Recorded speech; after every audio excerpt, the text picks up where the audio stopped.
1 Pedro, capítulo 1, do versículo 3 até o versículo 9. Tenho certeza que Deus ele tem uma palavra especial ao meu e ao teu coração esta manhã. Leremos juntos então o texto.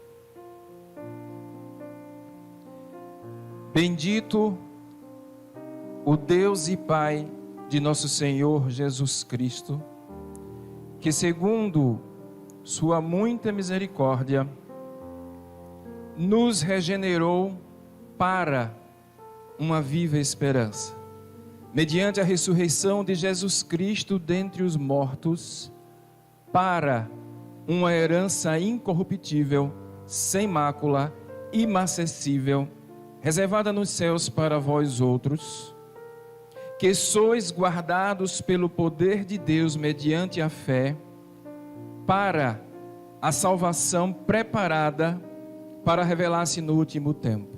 Nisso exultais, embora no presente, por breve tempo e se necessário, sejais contristados por várias provações, para, uma vez confirmado o valor da vossa fé, que é muito mais preciosa do que qualquer ouro perecível, mesmo apurado por fogo, redunde em louvor, glória e honra na revelação de Jesus Cristo, a quem não havendo visto amais, no qual não vendo agora, mas crendo exultais com alegria indivisível e cheia de glória.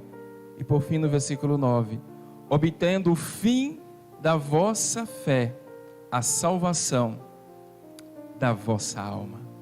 Amém. Glórias a Deus. Que texto maravilhoso.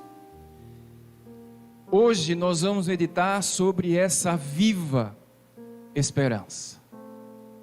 E por que meditarmos sobre uma viva esperança, amados? Porque como o próprio texto nos diz, e eu não sei se os irmãos perceberam na leitura, que o para foi muito colocado em xeque, em evidência. Porque para significa um direcionamento, um objetivo, um propósito. Nós somos regenerados para uma viva esperança. Mas antes de entendermos aqui, eu peço por favor que você mantenha a sua Bíblia aberta, que a gente vai meditar texto a texto. Precisamos entender o contexto no qual o apóstolo Pedro ele escreve essa carta, para podermos entendermos aqui a situação dessa viva esperança do apóstolo Pedro. Precisamos entender que essa carta ela foi escrita primeiramente no primeiro século, ano 64 depois de Cristo. E logo aqui no versículo 1 nós temos os destinatários. E esses destinatários são os eleitos em Cristo, forasteiros da dispersão. Esses forasteiros são os cristãos que estão dispersos nas regiões, numa região muito grande, como a própria Bíblia aqui vai tratar. E eles estão dispersos devido a uma forte perseguição promovida pelo imperador Nero. Nero, amados, em seus momentos de loucura, ele pôs fogo em Roma, simplesmente pelo fato que ele queria reconstruir e tomar a glória para si. Mas ele então culpa os cristãos de terem feito isso. Então os cristãos estão sendo perseguidos. Estamos vivendo aqui um período de martírio muito grande em relação aos cristãos. De dia, os cristãos eram jogados nas arenas e devorados por animais. E à noite, serviam de tochas humanas para iluminar os jardins do imperador. Esse é o contexto, o qual Pedro fala de uma viva esperança. E quando nós pensamos nisso, entendemos então o propósito dessa carta, que era justamente encorajar os cristãos daquela época que estavam sendo perseguidos, mas também nos encorajar nos dias de hoje. Afinal, como a própria irmã aqui em sua oração belíssima, estamos vivenciando tempos difíceis, não é verdade? Os números cada vez mais aumentando, o número de divórcio, o número de feminicídio, o número de homicídio, suicídio, depressão, opressão. Em tempos como esse, nós precisamos ser edificados por uma viva esperança. E Pedro sabia, ele sabia que nós haveríamos de passar por essas dificuldades. Por isso ele fala de uma viva esperança. Por isso o convite até hoje é o que está aqui nessa mesma carta, no capítulo 4, versículo 16. Mas se vocês sofrerem, sofra como cristão. Não se envergonhe deste nome. É isso que nós vamos aprender aqui hoje, juntos com a palavra de Deus, porque, amados, a nossa viagem rumo ao céu, muitas vezes, passará pelo vale da sombra da morte, da perseguição, da dor, das lágrimas, que só você muitas vezes sabe que está passando, ninguém sabe, só você sabe. Então o convite para mim e para você hoje é: precisamos voltar ao verdadeiro caminho de uma viva esperança, porque muitos estão alicerçando sua esperança aqui. Nós somos forasteiros em terras estranhas, peregrinos espirituais. Então a palavra para mim e para você esta manhã é: voltemos ao caminho da verdadeira esperança que está em Cristo Jesus. Amém? A primeira lição Pedro vai nos trazer no versículo 3. Leia comigo mais uma vez em nome de Jesus. Pedro capítulo 1. E esse texto entre o versículo 3 e 9, ele se divide de forma muito clara. Entre os versículos 3 e 5, você vai ver Pedro falar sobre a alegria da salvação. Mas entre os versículos de 6 a 9, ele vai tratar sobre as provações. É o que nós enfrentamos, é o que aqueles cristãos enfrentaram naquela época. Então aqui no versículo 3, Pedro vai dizer assim: bendito Deus e Pai do nosso Senhor e Salvador Jesus Cristo. Aqui nós já temos uma grande lição. E essa lição é glorificar, exaltar o Deus da nossa salvação. E muitas vezes quando nós nos ajoelhamos para orar, colocamos as nossas petições, colocamos as nossas dificuldades diante de Deus. Isso não tem problema fazer isso. Mas muitos de nós nos esquecemos de, antes de mais nada, agradecer a Deus e exaltar pela nossa salvação, que é um dom gratuito de Deus. Porque nós esquecemos de agradecer a Ele. E Ele traz aqui o plano dessa salvação. Acompanhe comigo na continuidade do texto. Segundo a sua muita misericórdia, nos regenerou por uma viva esperança. Aí eu quero que você grife na sua Bíblia esse segundo, porque esse segundo significa de acordo com, ou o propósito de Deus para a salvação. Lembre-se, Pedro está falando com cristãos que estavam sendo atormentados, perseguidos. Então Pedro está dizendo: olha, vocês precisam se lembrar da salvação de vocês. Se alegrem com essa salvação, porque isso é um propósito divino. Paulo escreve sobre isso em Efésios capítulo 3, versículo 11. O propósito eterno de Deus, a salvação em Cristo Jesus. Está escrito, é um propósito eterno. E essa salvação, ela é muito clara. Porque aqui no versículo 2, volta um pouquinho aqui desse texto. No versículo 2 nós vamos ver a natureza da salvação. E o versículo 2 diz que nós somos salvos eleitos segundo a presciência e a graça de Deus. Somos justificados pela redenção do seu Filho Jesus Cristo na cruz. E estamos sendo santificados pela regeneração do Espírito Santo. Essa é a natureza da salvação. E nós precisamos nos lembrar disso. Entender o quanto que isso é importante para nós. E amados, eu não tenho dúvida que muitos de nós estamos nos perdendo nesse sentido de entendermos o significado da nossa salvação. Mas sabe qual é o problema? O problema é que salvação está sendo muito pouco pregado nos púlpitos das igrejas. Muito pouco pregado. O que se prega muito é prosperidade. Isso se prega demais. Mas eu não estou falando apenas da prosperidade material. Mas a principal pregação de hoje, nos dias de hoje, é a pregação do ego.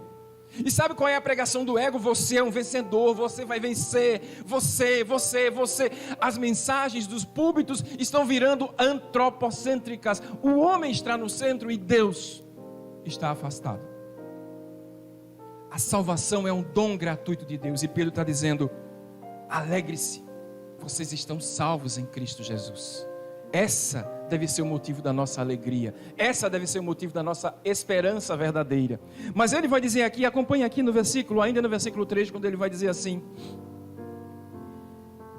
vocês foram renovados, regenerados para uma viva esperança. E o que é regeneração? Regenerar é literalmente ser gerado de novo. Fomos gerados de novo. Isso é uma ressurreição espiritual, amados. Porque Paulo vai dizer em Efésios, no capítulo 2, versículo 1, que nós estávamos mortos nos nossos delitos e pecados. Então o Espírito Santo nos regenerou. Nós nascemos de novo. Nascer de novo. E esse ato da regeneração, Deus nos adota como filho nesse momento. Deixamos de ser criaturas para ser filhos de Deus. João capítulo 1, versículo 12. Aquele que crê no Filho de Deus tem o direito de ser filho de Deus. Temos o direito de sermos filhos de Deus. Somos filhos de Deus. Alegrem-se. É isso que Pedro está dizendo. Vocês estão colocando a sua esperança aqui no mundo. Talvez muitos agora estão com a esperança nos políticos, nos candidatos. Muitos estão esperando pela tecnologia, pela ciência. Tudo isso é importante. Mas a nossa verdadeira esperança está em Cristo Jesus. E essa não pode deixar de ocorrer. Por isso nós somos regenerados. Temos que nascer de novo. Estávamos mortos, mas Deus nos deu vida. Nos regenerou. Por isso, quando Nicodemos está com Jesus ali em João no capítulo 3, Jesus diz: olha, é necessário nascer da água e do Espírito, como o texto que nós lemos aqui na introdução em Tito capítulo 3, versículo 5. Somos salvos pelo ato regenerador e renovador do Espírito Santo de Deus. É Ele que nos regenera, amado. É Ele que nos faz nascer de novo. Então por que nós estamos atribulados? Por que nós estamos tão focado nas coisas aqui desse mundo que passa? O mundo passa, seus prazeres, mas a palavra de Deus, essa não passa, permanece firme, amados. Por isso que o Evangelho, ele não é forma e nem reforma. O Evangelho é nascer de novo. A gente tem que entender isso. Se nós não conseguimos entender esse primeiro passo, nós certamente não entenderemos o que a palavra de Deus quer nos dizer essa manhã. Somos regenerados pelo Espírito Santo de Deus. Agora, para que nós fomos regenerados? Acompanhe comigo ainda no versículo 3. Somos regenerados para o quê? Para uma viva esperança. Se ela é viva, ela é real. Se ela é viva, ela existe. E essa esperança é a salvação. A nossa salvação, ela é real. Esse é o verdadeiro motivo da nossa fé, é o que nos move, é o que nos faz caminhar. Precisamos ter isso em mente para nos motivar, nos encorajar.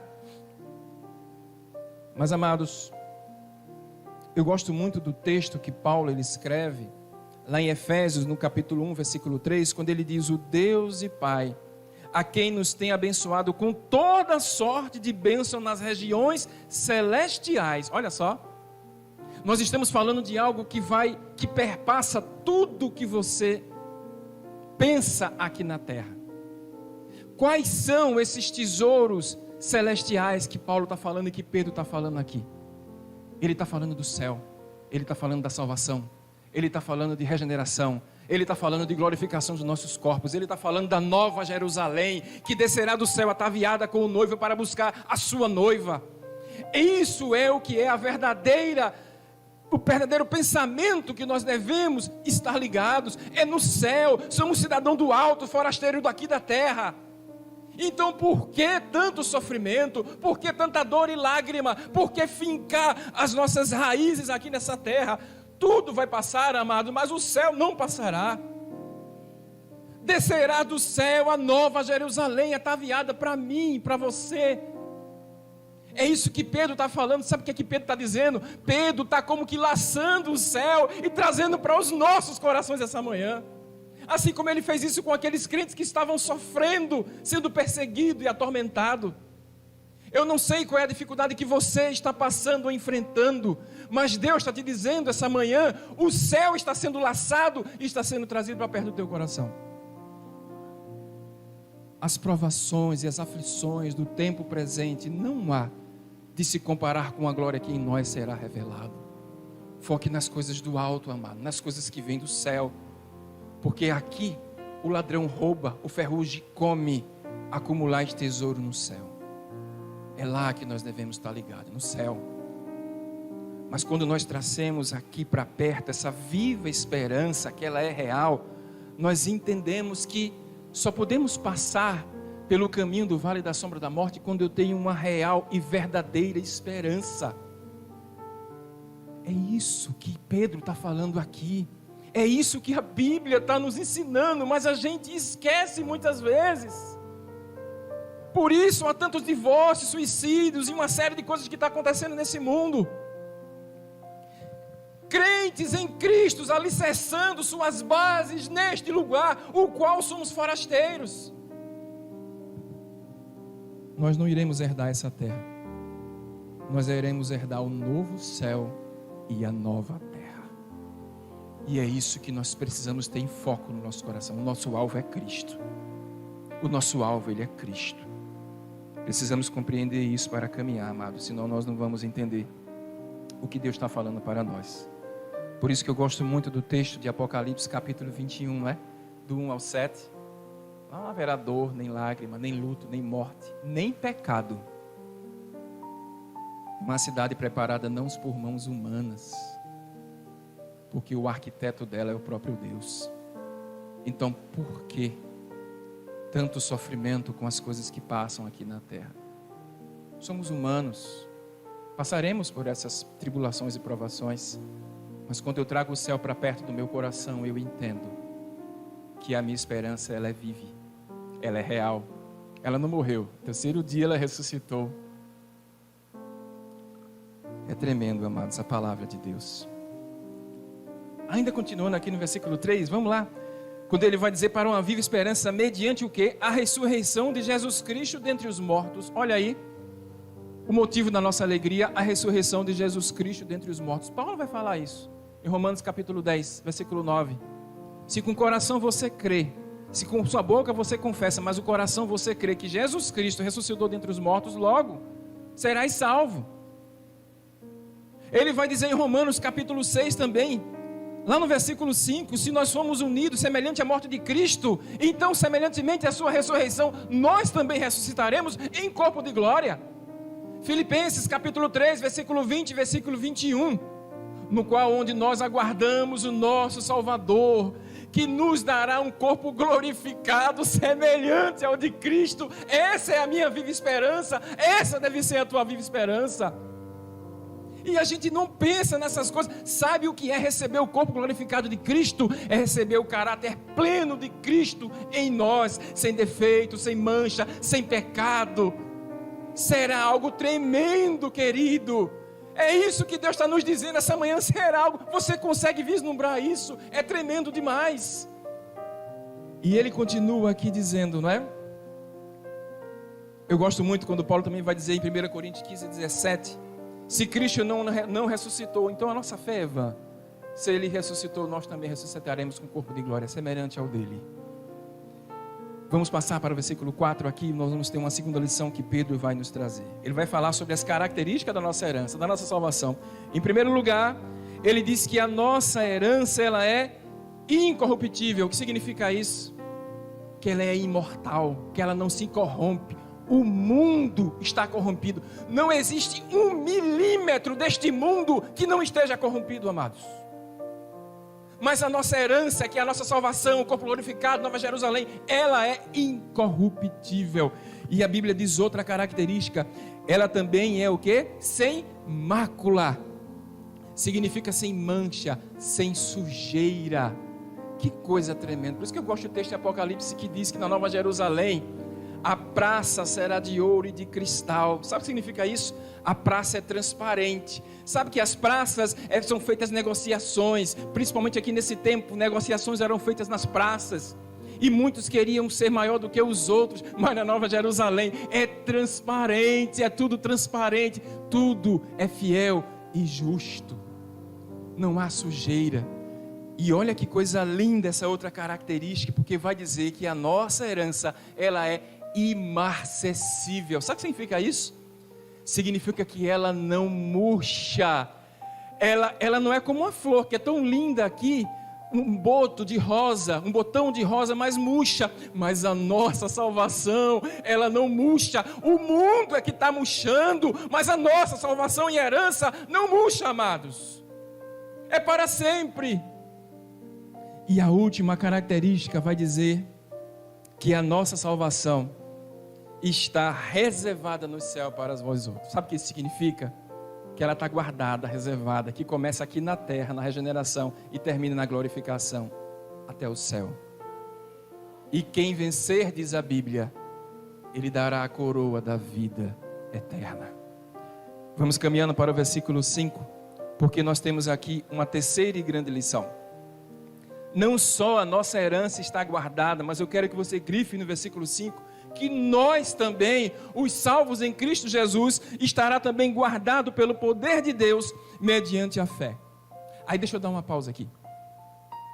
Não é só a nossa salvação que está guardada, mas quando no versículo 5 diz, sois guardados, é porque nós estamos guardados pelo poder de Deus. E esse guardado aqui, na língua original, no grego, significa um termo militar. Sabe o que significa? Significa sentinela. Deus é o nosso sentinela. Nesse sentido é o que o salmista diz. Ele manda os seus anjos para acampar ao nosso redor, para nos proteger. É nesse sentido que Jesus vai dizer, as minhas ovelhas ouvem a minha voz, eu as conheço, elas me seguem, e dou a elas a vida eterna, jamais perecerão. E olha o que ele diz depois, e ninguém as arrebatará das minhas mãos.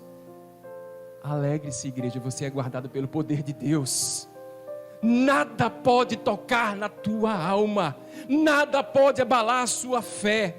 Nenhuma das circunstâncias que você está enfrentando pode tocar na sua fé, porque o seu tesouro está no céu. Você é guardado pelo poder de Deus.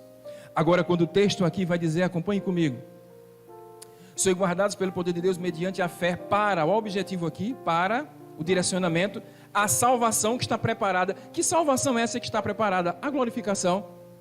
Porque nesse sentido nós já fomos salvos da condenação do pecado, pelo sacrifício de Cristo na cruz do Calvário. Nós estamos sendo salvos do poder do pecado mediante ao lavar regenerador do Espírito Santo, que é Ele que nos santifica.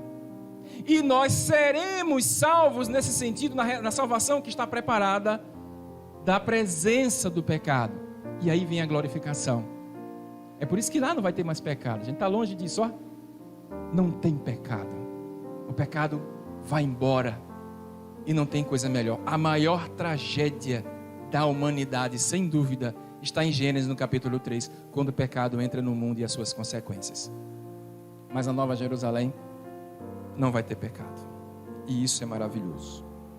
Até aqui, amados, nós concluímos então a primeira parte, quando Pedro ele fala e exalta a Deus sobre a salvação. Mas a segunda parte está justamente a partir do versículo 6. Agora Pedro vai falar de provações. E observe comigo no versículo 6, quando Pedro vai dizer assim, nisso exultais. Nisso o quê? Na salvação. Tudo aquilo que a gente acabou de ver. Mas agora ele vai dizer, embora, pronto, olha aí, puxou o freio do trem da alegria, né? Todo mundo estava tão esperançoso, ó, glorificação, vida no céu, Jerusalém, herança incorruptível. Aí Pedro faz, opa, embora, puxou o freio. Aí ele vai falar sobre as características das provações. Se a gente entender isso, como entendemos no primeiro ponto daqui da mensagem, com certeza a gente vai ter uma vida completamente diferente. Acompanhe comigo. Embora, no presente, por breve tempo, se necessário, sejais contristados por várias provações. Muito bem. A primeira coisa que Pedro nos ensina aqui eu queria que você grifasse. A primeira característica das provações é pedagogia. Porque essa palavra, se necessário, mas é necessário. É necessário passarmos por provações. E ele diz aqui várias provações. E é necessário passar por provação, porque a provação era pedagogia. Esse texto, ele é um paralelo de Tiago capítulo 1, versículo 2. Onde vai dizer que a gente tem que passar pelas provações com alegria. Sabe por quê? Porque as provações desencadeiam uma produção dentro de nós. A provação gera perseverança. A perseverança gera esperança. E a esperança contribui com a nossa fé, amados. Porque infelizmente, muitos só se aproximam de Deus na hora da dor. É ou não é? No momento em que estamos passando por mais dificuldades e problemas e necessidades, nós nos aproximamos mais de Deus. Mas é necessário passar por essas provações. Porque se nós passarmos pelas provações e de nada aprendermos com ela, então foi em vão ter passado por elas. Elas nos ensinam, e muito. Precisamos crer nisso. A segunda característica aqui dessas provações é que elas são doloridas. Porque ele vai dizer assim: sejais contristados por várias provações. Esse contristado é entristecido. Você que está em lágrima hoje, você que está em dor pelo que você está passando, as provações são doloridas, elas doem, de fato. Pedro não esconde isso. Pedro está dizendo: vocês estão sofrendo, eu sei, eu sou humano, eu também sofro. Elas são doloridas, elas doem. E quando o texto diz que são várias, é muito interessante, porque essa palavra aqui no original, no grego, é a mesma de Tiago lá 1:2. Esse várias é a ideia da multiplicidade de cores. Sabe quando você chega no armazém, você já foi no armazém de construção para comprar tinta e ele apresenta um leque de cores? É mais ou menos aquilo. São várias provações, a multiplicidade de provações. Significa dizer que às vezes o céu vai estar claro, vai estar azul, mas às vezes o céu vai estar nublado, cinza. As provações doem. Mas tem uma promessa aqui nas provações. Você percebeu? E eu quero que você grife aí, é o último. Quando ele vai dizer assim, a última característica: essas provações são por breve tempo. Breve tempo, sabe o que significa a promessa de Deus para mim e para você? Não importa o que estamos enfrentando, as provações vão passar. Não é para todo sempre, amado. Só que o meu tempo é diferente do tempo de Deus, o teu tempo é diferente do tempo de Deus. O que Deus está te dizendo é que elas vão passar. Essas circunstâncias, esses problemas vão passar. Fique certo disso, é promessa de Deus para mim e para você. Estamos caminhando aqui, o versículo 7 vai nos deixar mais uma lição, que são os propósitos das provações. Isso é maravilhoso. Acompanhe comigo o versículo 7. Para que, uma vez confirmado o valor da vossa fé, que é muito mais preciosa do que o ouro perecível. Aqui eu quero dar uma pausa. Pedro aqui, ele faz uma metáfora da nossa fé com o ouro, o material mais rico da terra. E o ouro, ele é bruto, precisa passar pelo fogo, a fim de tirar os resíduos, as sujeiras, a impureza. E o ouro ele fica ali, limpo, completamente limpo.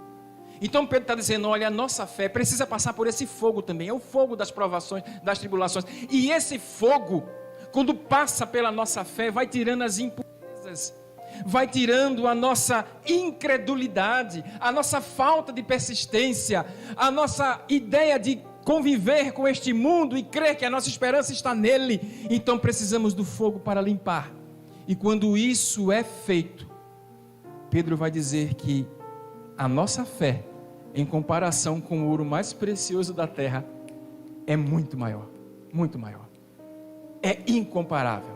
A nossa fé é incomparável.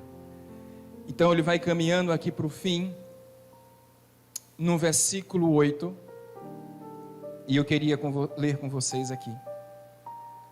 Eu preciso aqui lembrar de que a gente, quando fala de provação e tribulação, a gente pensa muito, realmente, cada um pensa em si mesmo nesse momento. E às vezes tem coisas que só nós enfrentamos e ninguém sabe, não é? Só quem sabe é Deus. Às vezes nem aqueles que são casados, nem o próprio cônjuge sabe. Às vezes os filhos não sabem o que é que o pai está passando, às vezes o pai não sabe o que os filhos estão passando. Porque às vezes a nossa luta é somente com Deus. Mas o que Pedro está querendo dizer aqui é que quanto maior é o peso, quanto maior é o peso dessa dor, maior será o peso de glória. Maior será o peso de glória. Ele termina aqui, antes de chegar no versículo 8, que tudo isso que a gente passa tem um propósito. É para que redunde em honra, louvor, glória para o nome de Jesus. Tudo é apontado para o Senhor da glória. Ele é a razão e a razão da minha existência. Tudo que eu faço, tudo que nós fazemos, até as provações que nós passamos, tudo é para redundar em louvor, honra e glória àquele que é digno, e o nome dele é Jesus. É para ele que nós apontamos, é para ele que nós direcionamos. Então aí sim, no versículo 8, caminhando para o fim, Pedro, ele vai nos ensinar como passar por essas provações. E aqui, amados, esse texto é lindo, porque ele vai trazer coisas que quando a gente lê, a gente passa despercebido. Mas observe quando ele vai dizer assim: a quem não havendo visto a mais, ele está falando de Jesus, a quem não havendo visto a mais, mas o próprio Cristo vai dizer assim: você me ama de fato? João capítulo 14, versículo 21, vocês me amam, porque aquele que me ama, ele guarda e pratica os meus mandamentos. Quer passar pelas provações? Então guarde os mandamentos do Senhor. Então você prova que ama a Cristo verdadeiramente. Nós precisamos guardar os mandamentos de Deus. Passamos pelas provações quando nós atentamos para as exigências divinas e guardamos os seus mandamentos. Essa é a primeira lição para passar pela provação. E aqui tem uma promessa aqui maravilhosa, olha só. Quando ele vai dizer assim: no qual não vendo agora, mas crendo, exultais com alegria indivisível. Percebeu que tem uma promessa aqui? Percebeu? Quando ele vai dizer assim: no qual não vendo agora. Ora, se ele está dizendo que eu não vejo agora, significa que eu verei face a face o meu Deus. Isso deve ser uma alegria para eu passar pelas provações. Por isso que Paulo vai escrever, né, em 1 Coríntios: hoje a gente contempla Cristo como que um espelho obscuro, mas então na glória o veremos face a face. Isso me faz passar por qualquer provação, amados. Nós veremos o nosso Cristo face a face. E é isso que nos dá alegria por passar pelas circunstâncias aqui da terra. É tremendo demais. Como é lindo nosso Deus, né? Como é maravilhoso. Como Ele nos transporta para uma viva esperança que a gente tem que ter. E Ele vai dizer que essa alegria, ela é indivisível, ou seja, é incomparável. É incomparável. Você se alegrou por ter passado naquela prova que você tanto queria para entrar numa faculdade? Você se alegrou pelo casamento, né? Quando Deus mandou o varão, a varoa, aquele dia do seu casamento. Os pais, quando os filhos nasceram pela primeira vez, quando eles nasceram, você se alegrou nesse dia? É muito bom, né? Maravilhoso. Mas nenhuma dessas alegrias se comparam ao entrar pelas portas das mansões celestiais, da Nova Jerusalém, e ver Jesus face a face. É isso que nos faz passar pelas provações. Por fim, no versículo 9, temos a última lição que o apóstolo Pedro, ele nos deixa. Ele falou tanto de fé, então ele vai dizer no versículo 9: obtendo o fim da vossa fé, a salvação da vossa alma. Deixa eu te dizer uma coisa: esse fim aqui é de finalidade, de propósito. Então quando você diz obtendo o propósito da vossa fé, e qual é o propósito? Qual é a finalidade da minha fé? A salvação da nossa alma. Você pode ter fé sim, que você vai ser curado de uma enfermidade terrível, e é para ter fé mesmo. Você pode ter fé que você vai passar naquela prova que você tanto almeja fazer. Você pode ter fé que vai alcançar aquele cargo que você tanto almeja. Mas a minha Bíblia está dizendo, e a tua Bíblia está dizendo, que o nosso verdadeiro propósito e finalidade da fé é a salvação da nossa alma. Então Pedro começa com salvação e fecha dizendo que a nossa viva esperança, que a nossa verdadeira paz está no Filho amado Jesus Cristo, que por amor de nós se entregou naquela cruz do Calvário, morreu, pagou o preço. E hoje nós somos livres, libertos da condenação do pecado. E na glorificação receberemos um corpo de glória semelhante ao dele. Que essa seja verdadeiramente a nossa viva esperança. Em nome de Jesus. Deus abençoe a todos.